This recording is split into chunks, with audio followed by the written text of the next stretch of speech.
and welcome today to Freedom Keepers Senior Edition. This is the episode where we encourage all our seniors and everyone else to stand up for liberty, love of country, faith, and family. Thanks for joining me today, Irene, and my co-host, Beverly. I think we've got a great episode for you covering the media, what it does, how it affects all of us pretty much all of the time. I mean, it's in our faces all the time. But it's important to understand it as its tentacles are very, very broad, far-reaching, and as I said, it's in our faces always. And sadly, it seems to try and tell us how to think. So, Beverly, why don't you start us off with your take on our media? Well, I'd like to welcome everybody today. And what can I say about the media? There's so much to say. So let's start off with their agenda and how it influences the public and politics. All networks choose their stories and how much airtime they want to give them. So we have to remember that. They highlight issues and they dictate what the public thinks about them. Liberal newscasters choose not to air conservative accomplishments, and conservative newscasters point out liberal failures. They also judge politicians based on specific topics like immigration and the economy.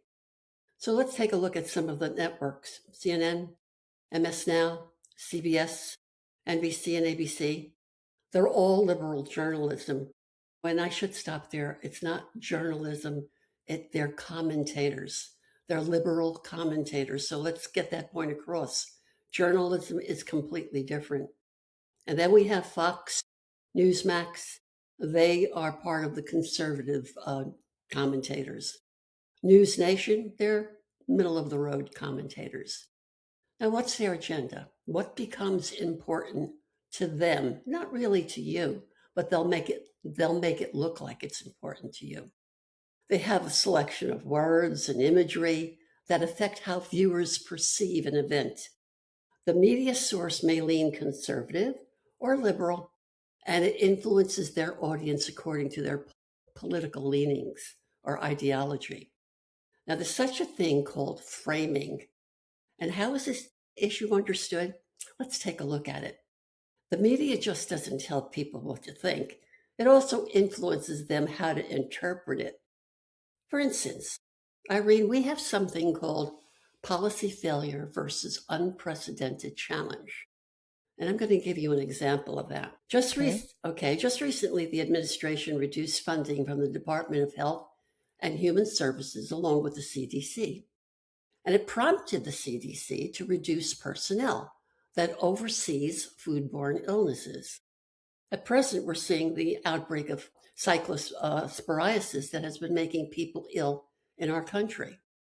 However, not all states are affected, which is an interesting aspect, but the need for personnel to isolate the origin of this parasite is warranted here. But presently, they're understaffed.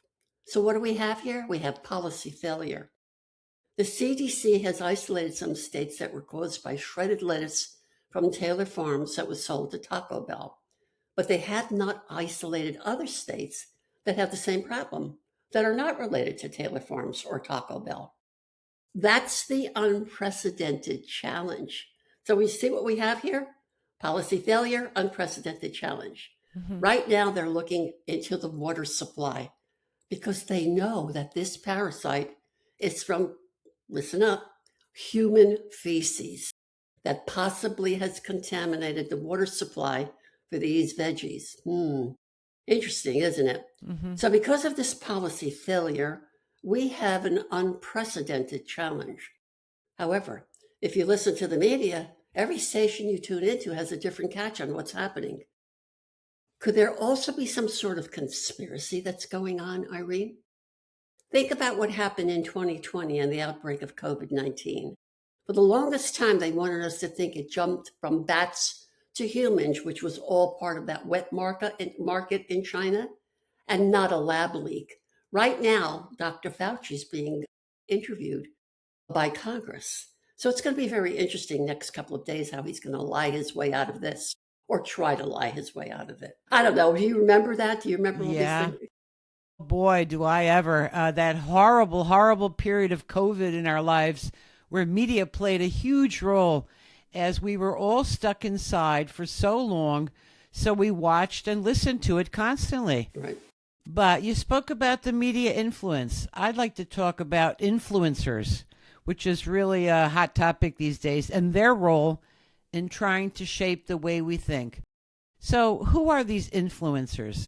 So, they're people with the ability to affect opinions, decisions, or purchasing behavior of others due to possibly their expertise, popularity, and their relationship with their audience. They build a following, usually on social media platforms, and someone who has earned trust and attention of an audience who can influence their opinions or buying decisions through the content that they create. So it's a modern day recommendation source. And there are different areas of influence that affect us. So they talk about products and brands, that's 35%. Fashion and beauty, which is 25%, technology, 15%, travel, 10%, fitness is 10%, and then we have politics and social issues, 5%. And that's the category our podcast falls into. So I'm really glad this area is relatively small, as I don't know if I can trust them at all, these influencers. And why should I trust them? It's really wise to be skeptical. And there are good reasons to be cautious because many of these influencers, they're being paid to promote products and ideas. We are not, for example, not a dime. Expertise in one area doesn't automatically transfer to another. So popularity is not the same as accuracy. You need to remember that. For example, a video can go viral because it's entertaining, not because it's true. So the good rule of thumb for these influencers and listening to them, they can be a useful source of ideas or new product discovery, but best to verify their claims with reliable, independent sources. There are so many out there now who really are incredibly biased and do not represent the evidence or facts, but put a slant on things, hoping you're going to believe them. I could give out names of shows that do that, but I won't. So again, buyer beware. Beverly, what else does our media do? Well, Irene, they can really manipulate events. For example, let's talk about protests versus riots. There's different frames that can lead to different judgments about the same events. For example, if you listen to a liberal network, a violent protest with people fighting with the police, protesters burning the American flag, is just a peaceful demonstration as opposed to what has really been happening. Persuasion and opinion formation, that's another thing. They give you that there's explanations, interviews, and debates that can influence beliefs about which party is more competent, which policies are more effective or fair, and whether a threat is real or exaggerated. They also prime you. Okay, the media primes their audience by certain criteria. They prime them by informing people how to judge their leaders. Let's just say if economic coverage dominates, which it does today, voters may weigh economic performance more than foreign policy. So we're seeing a very high cost of food right now and gas at present. And this is mainly because of the Iran war. For example, liberal TV weighs heavily on today's economy, and the federal government is looking at a long-term protection for our country. So think about this, ladies and gentlemen. Iran has uranium in their stockpiles that can produce a nuclear weapon. The first country to see this devastation firsthand is Israel and then America. These people are fanatics. They don't have any hope. The only ideology that they follow is kill or be killed. So I ask all of our listeners out there, what good will it do any of us if we have immediate lower gas prices and food, if we're threatened with a nuclear war? We won't be around. I'm like everybody else. I want the economy to be better. I don't want to worry about the gas or the food. However, if we don't have a country, what's the alternative? So reliable journalism can improve democratic decision making by investigating corruption, explaining legislation, and checking claims. But they don't. They just go off on their tangents. Because of some of the media favors the far left, and you'll receive misinformation and disinformation. And that can distort your understanding of the facts, motives, election integrity, and public safety risks. So true, so true. Again, if you have the choice between lower gas prices and lower cost of food as opposed to a nuclear war, I mean, it's. Is there a choice? No, it's common sense. Yeah, absolutely. All right. I'd like to touch briefly on how the rest of the world portrays the United States in their media. And I think this became really important recently, opened our eyes during the recent World Cup games here, where so many foreign tourists had a change of opinion on the U.S. We heard statements like Walmart or Costco being museums. All in all, a great time for our country. And it sort of said, wow, yeah, we really are great. So what is the media abroad saying about us? And of course, they were very impressed by our air conditioning. So it depends on which country and which media outlet you're going to talk about. There's no single foreign view of the United States.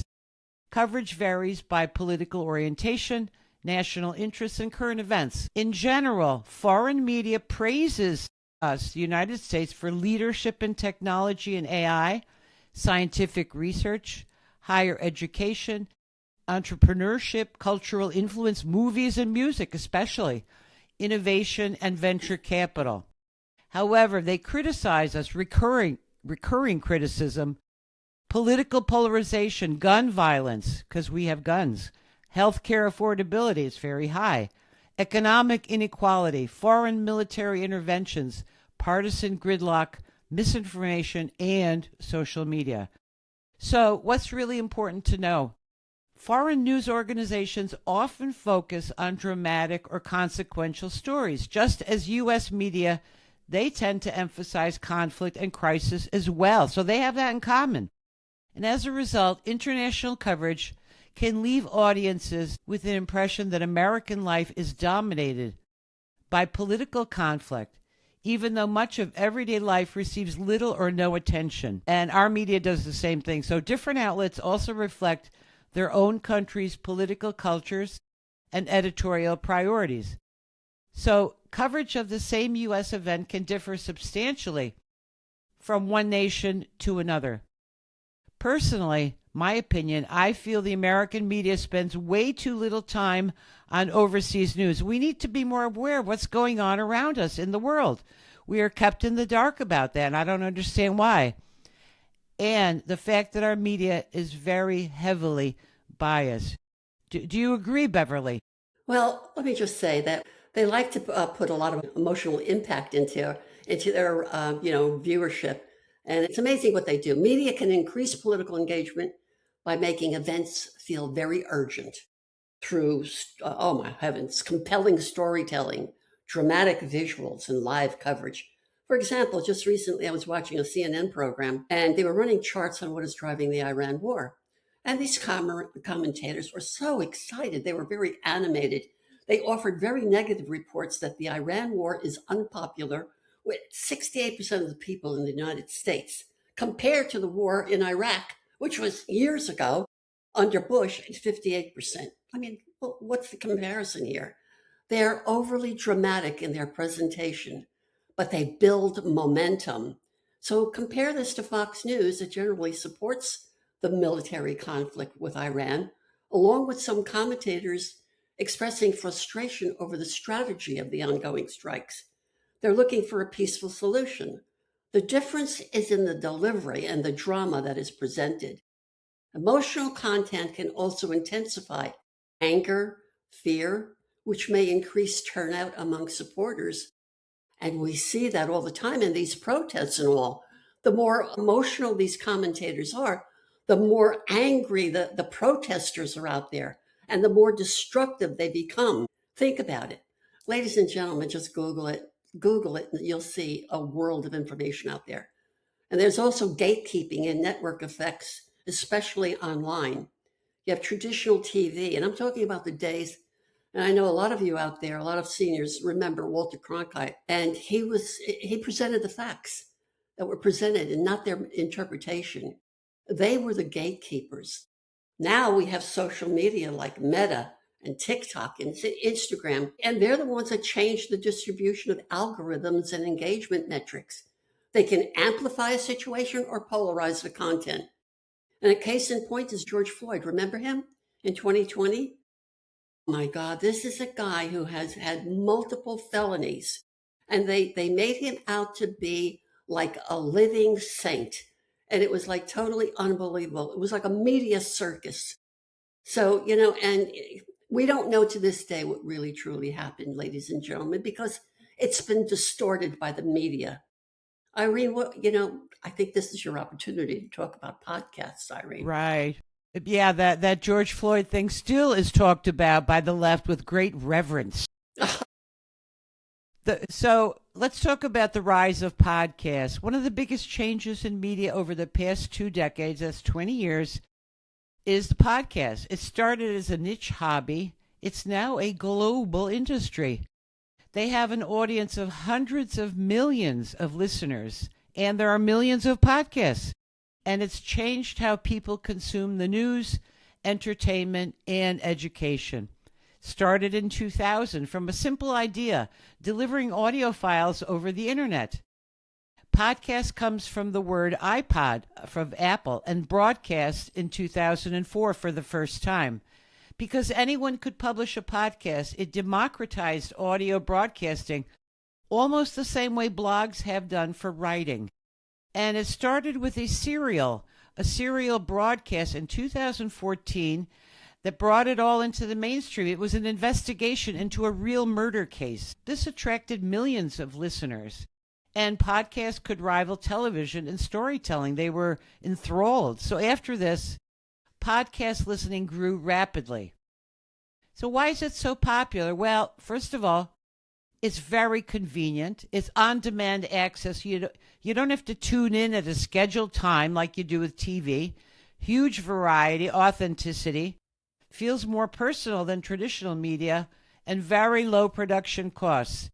Anyone with a microphone and internet can create a show, like me and Beverly. Anybody can do it. Yeah. It's become a big business, significant industry. Podcasts in the future will be shaped by AI-powered transcription, translation, and editing. Interactive and searchable podcast experiences, personalized recommendations, integration of video and live streaming. So global audiences through automatic multilingual dubbing. Yes, it's coming, multilingual dubbing in foreign languages. So it will continue to grow as technologies mature.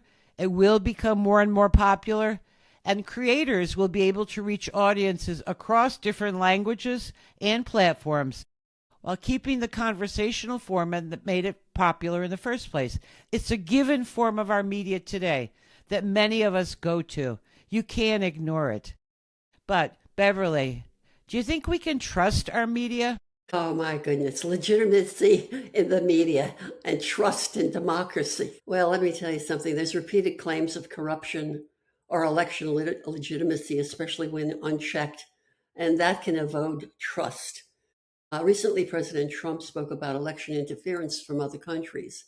He informed us that the CIA, FBI have been releasing reliable documentation, which he's put online for all of us to view, that he believed there was an interference in the 2020 election.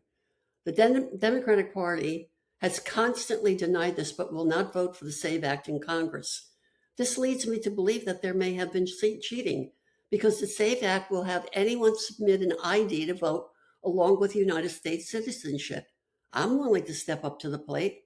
When I lived in Florida or even in New Jersey, I have to show my ID. Illegal immigrants shouldn't be able to vote.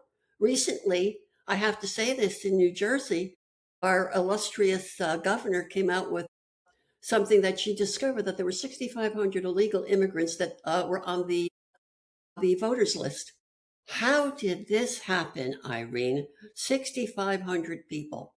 But guess what? Only 400 of them voted. Well, as far as I'm concerned, 400 is too much.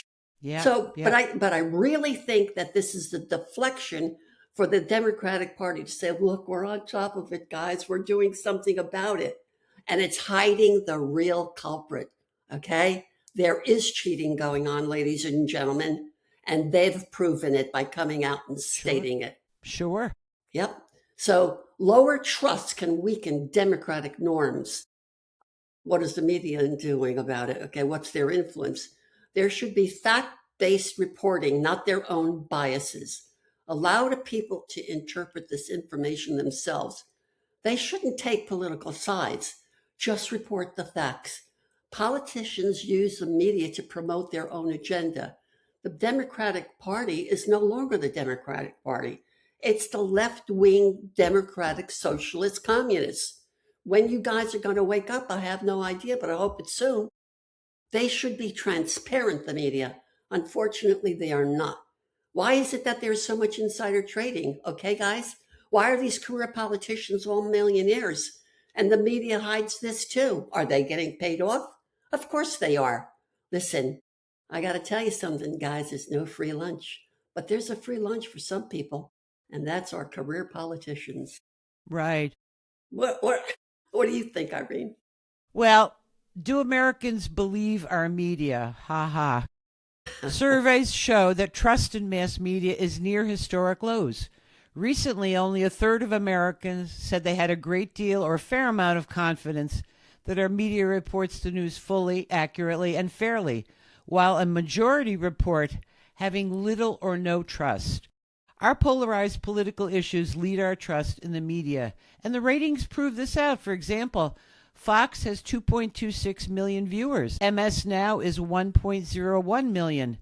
CNN only has 610,000 viewers. So why has trust declined? We have increased political polarization, growth of partisan media, the speed of online news and social media, high-profile reporting errors, difficulty distinguishing factual reporting from opinion or commentary, and the perception that some outlets prioritize engagement or profit over accuracy. So despite skepticism, people, however, still consume news. Many continue to follow current events through multiple sources. And overall evidence suggests that many Americans are skeptical of the news media. Recently, President Trump, I believe it was last week, addressed the nation, but two networks, ABC and NBC, who have federal licenses, by the way, refused to air it. I thought this was totally irresponsible. They said they would tell you what he said. In other words, telling you what you should think instead of making up your own mind. After all, I'm pretty sure we can figure things out. Beverly, what do you think? Just what I thought all along. Just what I thought all along. It's like, sure. Let us make up our own mind. Media should only report the facts, just the facts and the truth, unbiased and unafraid. They should let the American public make up their own minds. We're not stupid. They should not be telling us how to think. That means that they have no regard for us or for our intellect, thinking we cannot figure things out for ourselves. And that, folks, smacks of socialism and communism. In other words, tyranny. They are intent on trying to tell us how to think, and they're trying to control us. Once they control us, okay, once they have us in their grasp, they can do anything to us. And that's the danger to all of us. Well, Irene and I want to thank you for being with us today.